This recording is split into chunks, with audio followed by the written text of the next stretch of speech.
औज़ बिल्लाहि मिनश शैतानिर रजीम बिस्मिल्लाहिर रहमानिर रहीम। दुरूद शरीफ पढ़ो सब जने। अल्लाहुम्मा सल्ली अला मुहम्मदिन व अला आलि मुहम्मदिन कमा सल्लैता अला इब्राहीम व अला आलि इब्राहीम इन्नका हमीदुम मजीद। अल्लाहुम्मा बारिक अला मुहम्मदिन व अला आलि मुहम्मदिन कमा बारकता अला इब्राहीम व अला आलि इब्राहीम इन्नका हमीदुम मजीद। अल्लाह ताला का बेइंतहा फजल हुआ, एहसान हुआ, करम हुआ कि अल्लाह ताला ने जो है एक और जुमा जो है अपनी जिंदगी के अंदर जोड़ दिया। पिछले जुमा में हमारे साथ बहुत से लोग थे जो आज के जुमा में हमारे साथ नहीं है। दुनिया में ऐसे बहुत से लोग हैं जो अल्लाह ताला के बंदे हैं, मुसलमान बोल के पैदा वेले, जिनको दीन के बारे में पता है, दुनिया के बारे में पता है, अल्लाह के बारे में पता है, रसूल के बारे में पता है, लेकिन फिर भी जो है वो लोगों को अल्लाह ताला नमाज पढ़ने की तौफीक नसीब अता नहीं फरमाता, जुम्मा के दिन को नसीब नहीं फरमाता। तो अपन अल्लाह ताला का शुक्र अदा करना चाहिए कि अल्लाह ताला जो है अपने सब जना को और एक जुम्मा का दिन नमाज पढ़ने की तौफीक अता फरमाई, उसके दीन की बातें सुनने की तौफीक नसीब अता फरमाई। तो पिछले कुछ जुमाओं से मैं बात कर रहा हूं मुसलमान की खूबियों के बारे में। आज भी हम उन्हीं खूबियों में से कुछ खूबियों के बारे में बात करेंगे, जिनमें आज मैं जिन खूबियों की बात करने वाला हूं वो खूबियां जुड़ी हैं इज्जत से। दुनिया में अगर ईमान के बाद कोई चीज सबसे ज्यादा महंगी है तो वो चीज है इज्जत। दुनिया में अल्लाह और उसके रास्ते के अलावा, उसके ईमान के अलावा, उसके नबी के अलावा, उसके रसूल के अलावा, उसके दीन की तालीम के अलावा कोई चीज अगर बहुत ज्यादा कीमती है तो वो है इज्जत। लोग कहते हैं कि इज्जत जो है बाजारों में नहीं बिकती, इज्जत जो है कमानी पड़ती। तो उसी इज्जत के बारे में बात करेंगे कि मुसलमान के ऊपर क्या फर्ज है बाबा इज्जत के हिसाब से। मुसलमान की खूबियों में क्या एक खूबी है कि बाबा मुसलमान लोगों की इज्जत करना चाहिए। मुसलमान ने वो भले ही वो आदमी निचले दर्जे करता कि नहीं, ऊंचे दर्जे करता कि नहीं, कैसे गिरता कि नहीं, बच्चा रहने दे, बूढ़ा रहने दे, कोई भी उम्र का रहने दे, अपन उसकी इज्जत करना। अपने हदीस पाक के अंदर आता कि बड़ों की इज्जत करो और बच्चों की शफकत करो। क्या करो? बड़ों की इज्जत करो और बच्चों की शफकत करो। यानी बड़ों के जो है जितने भी बड़े लोग आए अपने से उम्र में जो बड़े हैं उनकी इज्जत करो, और जो बच्चे हैं उनकी शफकत करो, यानी उनके ऊपर रहम करो, उनके ऊपर जुल्म मत ढाओ।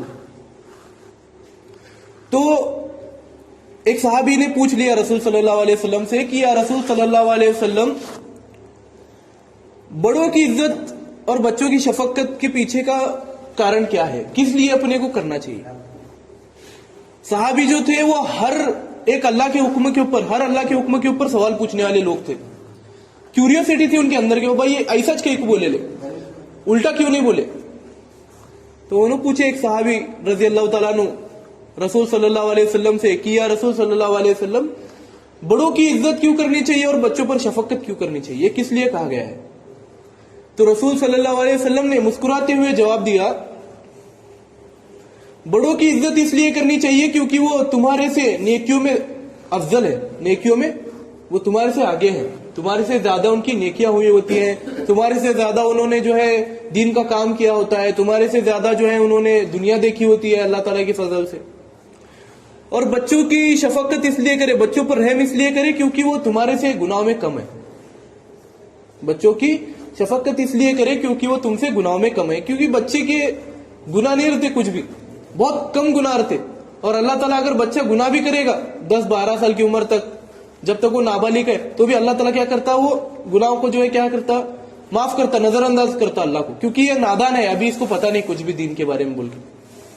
तो इसलिए हमें क्या करना चाहिए, बच्चों की इज्जत करनी चाहिए, बच्चों की शफकत करनी चाहिए।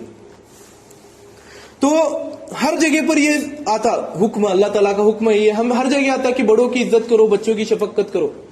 वही मुसलमान है जो बड़ों की इज्जत करता और बच्चों की शफकत करता। अभी बड़े मतलब कौन कौन है, अपने माँ बाप है, पहला तो माँ बाप, उसके बाद दादा दादी अपने परिवार के लोग, उसके बाद पड़ोसी, उसके बाद गांव के लोग, उसके बाद कोई और बुजुर्ग लोग।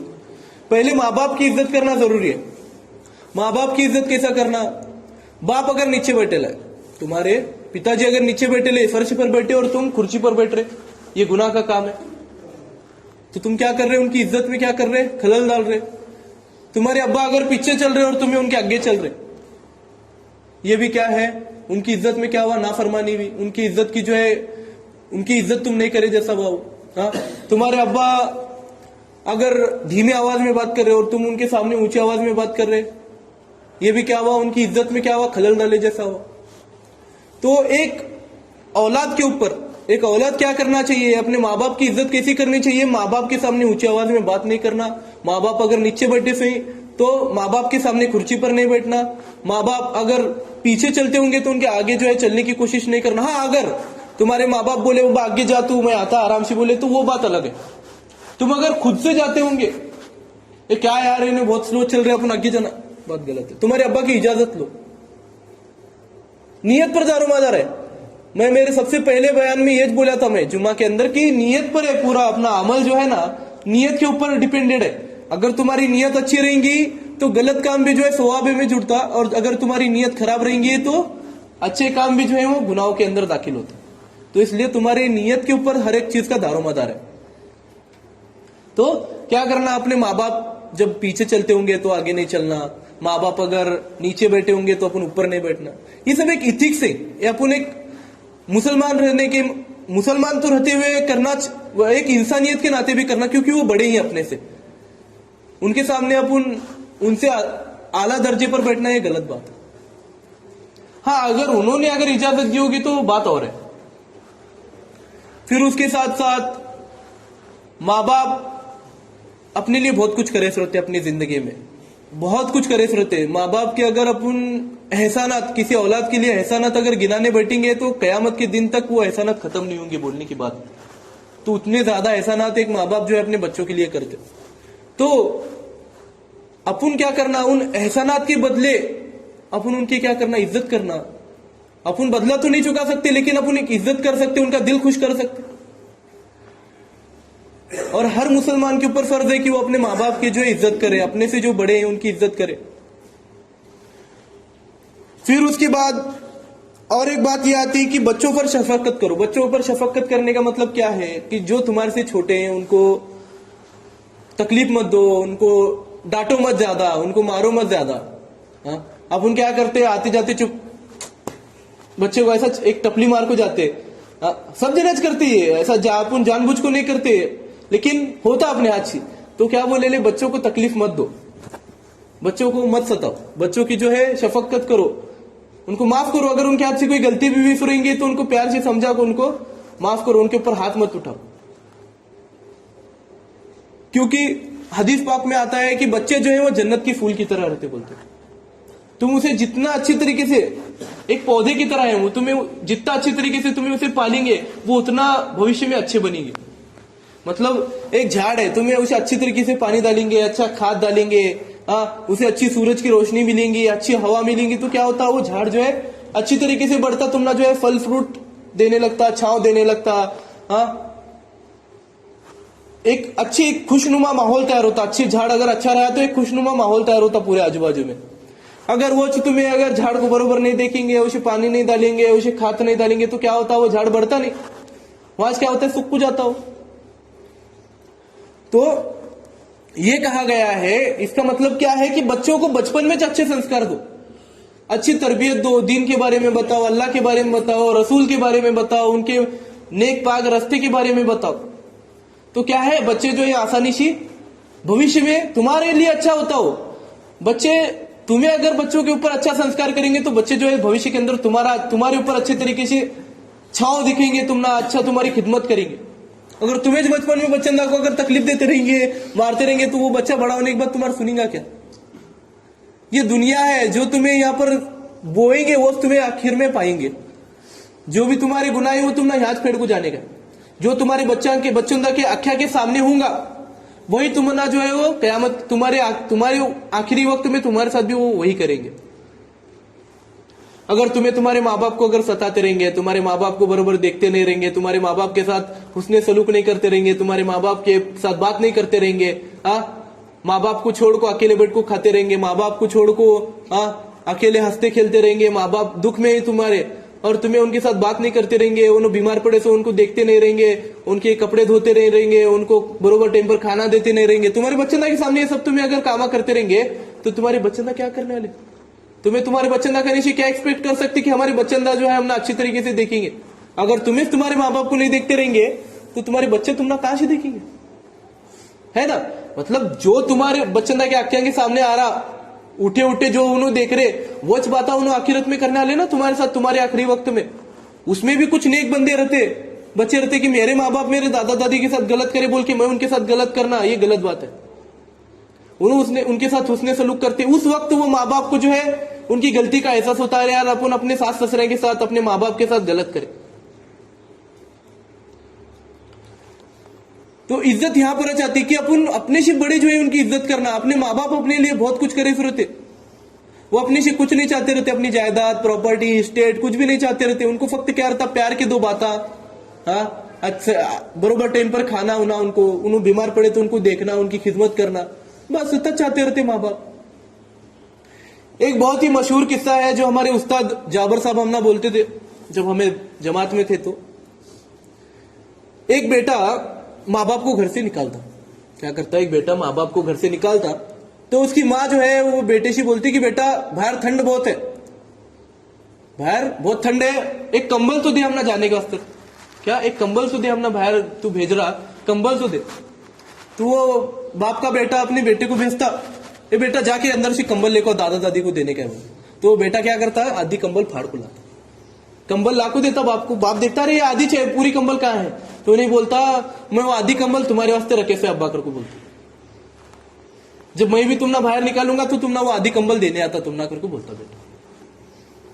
तो क्या है इसका मतलब, क्या है कि तुम तुम्हारे बच्चंदा के सामने जो सुलूक करोगे वही सुलूक जो है तुम्हारे बच्चे तुम्हारे साथ भविष्य में करेंगे। तो तुम्हें जो है अपने बच्चंदा के ऊपर अच्छे संस्कार करना। तुम्हें बच्चंदा को दोष दे को चलता नहीं, बड़े होने के बाद अपन बच्चंदा को दोष देते, 18 साल का हुआ 19 साल का हुआ 20 साल का हुआ तो अपन क्या कहते, अरे इन्हें क्या सुनता नहीं, अरे इन्हें क्या सुनता नहीं, इन्हें देखता नहीं, इन्हें बातच करता नहीं, इन्हें इज्जत करता नहीं, हमारी नाफरमानी करता है, हमें बोले से बात सुनता नहीं। अरे तुम्हें अगर उसे बचपन से अगर बरोबर बात शिखे सुरेंगे, बचपन से अगर तुम्हें उसे प्यार करे सुरेंगे, बचपन से अगर उसे समझाते रहेंगे, अल्लाह के बारे में बताते रहेंगे, हदीसों के बारे में बताते रहेंगे, कुरान शरीफ के बारे में बताते रहेंगे, इब्राहिम अलैहिस्सलाम और ईसा अलैहिस्सलाम के किस्से सुनाते रहेंगे, वो बेटा वो बाप जिनके कहने पर जो है एक बेटा जो है अपनी गर्दन तक अपनी जान तक देने के लिए तैयार हुआ था अल्लाह ताला के रास्ते में। अगर उतने अजीम शख्सियत के अगर तुम उनको किस्से सुनाते रहेंगे तो बच्चा तुम्हारी फरमाबरदारी करेगा ना। वो छोड़ को तुम्हारे बच्चंदा को गलत संस्कार दे रहे, बच्चंदा गलती करने के बाद उनको समझाने बुझाने के अलावा उनकी गलतियों पर पर्दा डाल रहे, तो फिर वो जो है वो तुम्हारे ऊपर डबल होगा, तुम्हारे ऊपर बैक बाउंस करने वाला। तुम्हें रबरी बॉल जितना जोर से तुम्हें फेंकेंगे दीवार की तरफ उतने जोर से वो तुम्हारी तरफ क्या होता, उड़ को आता। वैसा जो है वो बच्चेंदा का भी वैसा है। तुम्हें अगर बच्चेंदा को अच्छी तरीके से अगर बचपन में संभालेंगे तो भविष्य के अंदर जब वो जवान होंगे तब वो जो है तुम्हारा ना अच्छी तरीके से संभालेंगे अल्लाह ताला की फजल से। तो बच्चेंदा को जवानी में दोष दे को चलता नहीं, क्योंकि माँ बाप की गलती रहती है बच्चंदा को सुधारने का। माँ बाप अगर बचपन में अच्छी तरीके से बच्चे को अगर ढालेंगे तो जो बच्चा जो है आखिरी वक्त में माँ बाप का अच्छी तरीके से ख्याल रखेगा। एक मड़का बनाने वाला अगर मड़के को अच्छी तरीके से बनेगा, बरोबर हाथ फिरेगा, उसे बरोबर मट्टी बरोबर लगेगा, बरोबर पानी अगर वापरेगा, बरोबर चिक्कड़ अगर खुंदलेगा, अच्छी तरीके से अगर चक्री अगर फिरेगा, अच्छी तरीके से वो चिक्कड़ का जो ये है चिक्कड़ जो है उसे अच्छी तरीके से हाथ लगा को पानी डाल को अच्छी तरीके से अगर शेप देगा तो जो घड़ा अच्छा बनेगा ना। अच्छी तरीके से उसे अगर आंच में भुनेगा, अच्छी तरीके से अगर उसे धूप में रखेगा तो जो घड़ा अच्छा होने वाला ना।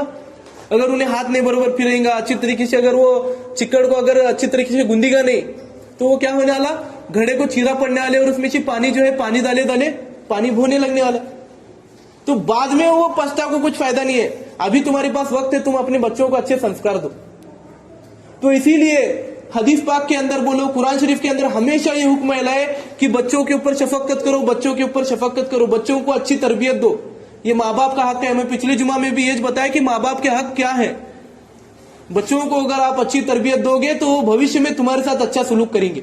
अगर तुम्हें बच्चंदा के साथ अच्छी तरबियत नहीं देंगे तो भविष्य में उनको कोर्स को कुछ फायदा नहीं है, वो तुम्हारे जो है बुरे संस्कार का फल है, तुम्हारे बुरे संस्कार का फल है। बच्चों को ज्यादा लाड भी मत करो और बच्चों को ज्यादा मारो भी मत, न्यूट्रल रहना, बीच का रास्ता अपनाओ कभी भी जिंदगी में। बच्चों को ज्यादा प्यार भी मत करो और ज्यादा गुस्सा भी मत करो, दोनों समतल निश्चित चलो। तो क्या है, बच्चे तुम ना भविष्य के अंदर क्या करेंगे, तुम्हारी अच्छी तरीके से तुम्हारी खिदमत करेंगे। फिर उसके बाद आता औरतों की इज्जत करना, औरतों की इज्जत करना।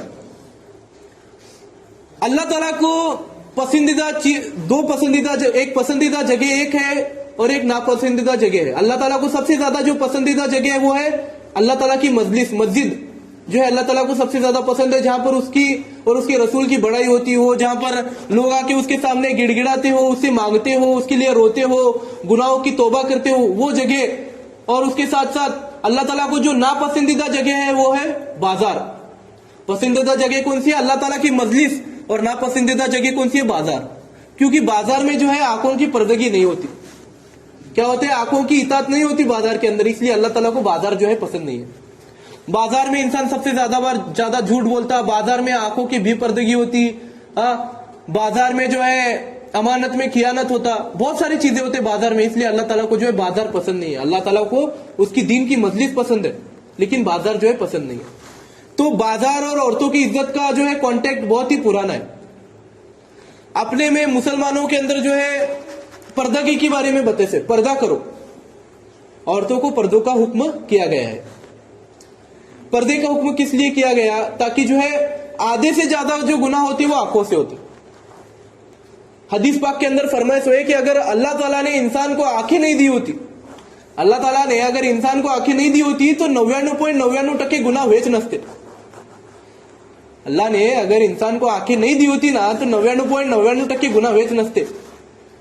जितने भी दुनिया में गुनाह होते ना, सब गुनाह जो है आंखों से होते। पहला हर गुनाह की शुरुआत जो है आंखों से होती।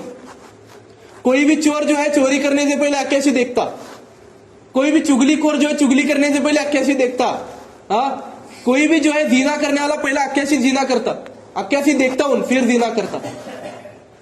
कोई भी गुनहगार जो है अपना गुनाह की जो शुरुआत है आंखों से करता, पहले आंखों से देखने के बाद दिमाग में जो है सोच पैदा होती, वो सोच पैदा होने के बाद जो है वो गुनाह करता हो।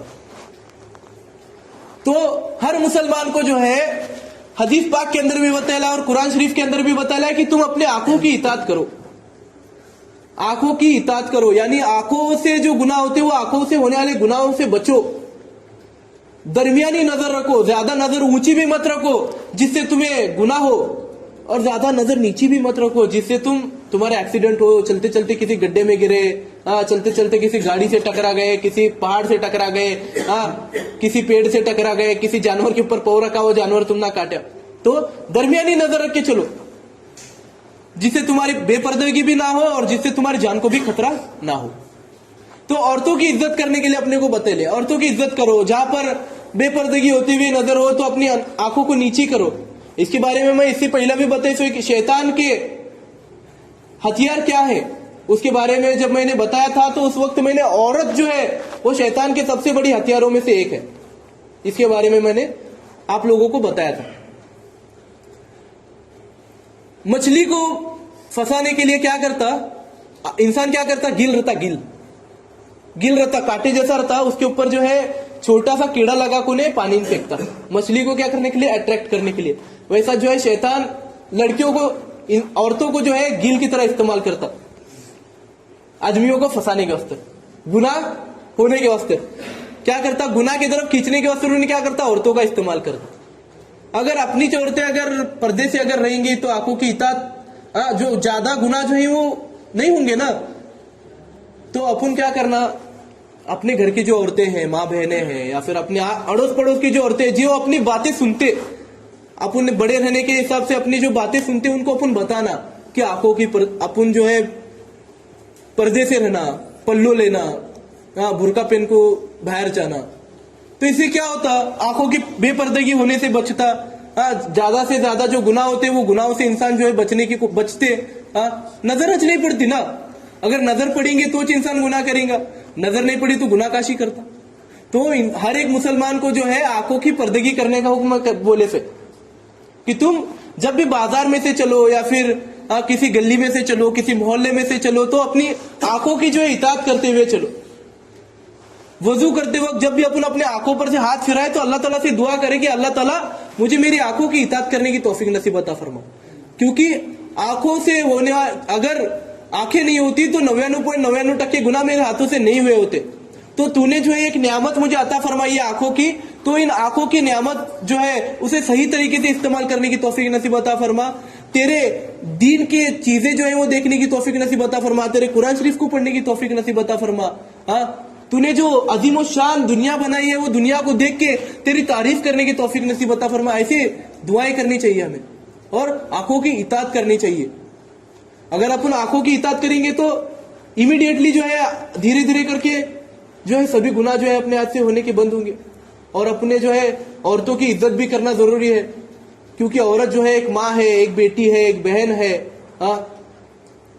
औरतों को जो है अल्लाह ताला ने इसलिए बनाया ताकि पूरी दुनिया जो है खुशनुमा हो। कोई भी घर जो है कोई भी घर जो है उसके घर में के जो फर्नीचर है, टीवी है, पैसा है, अड़का, इससे घर नहीं बनता। घर जो है औरतों से बनता। वो घर की औरत कैसी है उससे उस घर का पता चलता। भले ही वो झोपड़ी रहने दे, अगर औरत नेकोकार रहेंगी, नमाज पढ़ने वाली रहेंगी, अल्लाह को याद करने वाली रहेंगी तो वो घर को जन्नत बनाती। अगर वही औरत अगर गुनाहगार रहेंगी तो महल को भी क्या बनाती? जहन्नुम बनाती। तो अल्लाह ताला ने इसलिए अपने को फरमाया कि औरतों की इज्जत करो, औरतों को माँ बहन की नजर से देखो, गलत नजर से मत देखो, आंखों की बेपर्दगी होने से बचो। और वक्त का तकाजा होने की वजह से मैं एक आखिरी दुआ है जो मैं आप लोगों को बताना चाहता हूं, जो हदीस पाक के अंदर मैंने पढ़ी थी और हमारे उस्ताद ने हम सभी लोगों को पढ़ के सुनाई थी जब मैं जमात में गया था पहली बार। अल्लाहुम्मा इन्नी औज़ु बिका मिन फितनतिन निसा। जब भी किसी बेपर्दा औरत को देखो या फिर किसी गैर महरम को देखो, अपनी माँ बहन छोड़ के, अपने बीवी को छोड़ के, अपने को जो औरतें अपने से अलग है, मतलब अपने परिवार से नहीं है, जो औरतों को देखने के बाद अपने दिल में कोई गलत ख्याल आ सकता, उन औरतों को देख के जो है इस दुआ को पढ़ना चाहिए। इस दुआ को पढ़ने का फायदा क्या है कि अल्लाह ताला जो है अल्लाह ताला उस औरत के बारे में जो भी तुम्हारे दिल में गलत ख्याल आने वाले रहते हैं वो गलत ख्यालों को वहीं पर रोक देता। अल्लाहुम्मा इन्नी औज़ु बिका मिन फितनतिन निसा। अल्लाह इस औरत के जो है फितने से मुझे बचा। जो भी मेरे दिल में इस औरत के बारे में गलत ख्यालात आने वाले हैं, जो भी गलत ख्याल मैं दिमाग में सोचने वाला हूं, उन हर गलत ख्याल से, उन हर गुनाहों से मुझे बचा। तो इसका जो है मुबदला अल्लाह ताला क़यामत के दिन देने वाला है। अगर तुम्हें यहाँ पर दुनिया में अगर पर्दगी करेंगे, अख्यां की पर्दगी अगर करेंगे और इस दुआ का अगर कंटिन्यूअसली इस्तेमाल करेंगे, दुआ करेंगे अल्लाह ताला से कि अल्लाह ताला मुझे बेपर्दा औरतों से बचा, औरतों के फितने से बचा, तो अल्लाह ताला जो है क़यामत के दिन तुम्हें उसका एक अज्र और सवाब देगा। जब हदीस पाक के अंदर और कुरान शरीफ के अंदर यह तज़किर आता है कि जब एक जन्नती जब जन्नत के अंदर जाएगा, जब उन्हें जन्नत के बाग के अंदर जब उन्हें टहलते रहेगा तो जन्नत के बाग में से उसे एक आवाज आएगी, ए जन्नती बोल के। एक खूबसूरत औरत उसकी तरफ, एक हूर जो है उसकी तरफ आती रहेंगी और उन्हें पुकारेंगे उसे, ए जन्नती बोल के। तो वो जन्नती उसे देख के उसे समझेगा नहीं, बोलते अरे ये हूर मुझे क्यों बुला रही, उन्हें अचंभित होगा, बोलते क्यों बुला रही मुझे। तो वो औरत उसे बोलेंगी कि तुमने मुझे दुनिया में जीते जी जो है मुझे देख के दुआ तुमने बोली थी, इसलिए जो अल्लाह ताला ने तुम्हें अज्र और सवाब बोल के जो है मुझे तुम्हारी खिदमत में यहाँ पर जन्नत में भेजा है। तो हमें जो है अल्लाह ताला से हमेशा दुआ करनी चाहिए कि अल्लाह ताला जो है हमें बेपर्दगी से बचाए, औरतों की इज्जत करने की तौफीक नसीब अता फरमाए, माँ बहनों की इज्जत करने की तौफीक नसीब अता फरमाए, अपने से जो बड़े हैं उनकी इज्जत करने की तौफीक नसीब अता फरमाए, जो अपने से जो बच्चे हैं, जो अपने से उम्र में कम है, उनकी इज्जत करने की तौफीक नसीब अता फरमाए। बेपर्दगी होने से अल्लाह ताला अपने सभी लोगों को बचाए, आंखों से होने वाले जो भी गुनाह है उन सभी गुनाहों से बचाए। तो अल्लाह ताला से मेरी गुजारिश है इन सभी दुआओं को जो है अल्लाह ताला कबूल फरमाए और हम सभी लोगों को जो है उसके दीन के पाक रास्ते पर चलने की तौफीक नसीब अता फरमाए और उसके जो क्राइटेरियाज है, जो क्राइटेरियाज से जो मुसलमान की खूबियां जो होनी चाहिए उन सभी खूबियों पर जो है अल्लाह ताला अमल करने की तौफीक नसीब अता फरमाए। उन सभी खूबियों को हम सभी मुसलमानों के अंदर, दुनिया के सभी मुसलमानों के अंदर, हर एक इंसान के अंदर उन सभी खूबियों को पैदा करने की तौफीक नसीब अता फरमाए। तो इन्ना लिल्लाहि मलाइकतु सल्लु अला नबी अय्युहल्लज़ीना आमनु सल्लु अलैहि वसल्लिमु तस्लीमा अल्लाहुम्मा सल्लि अला सय्यिदना शफीना हबीबना नबीना मौलाना मुहम्मद बारिक सल्लिम सल्लु अलैहि सुब्हानका रब्बिका रब्बिल इज्जति अम्मा यसिफून व सलामुन अलल मुरसलीन वल्हम्दुलिल्लाहि रब्बिल आलमीन। जो लोग सुन्नत नहीं पढ़े सुन्नत पढ़ो।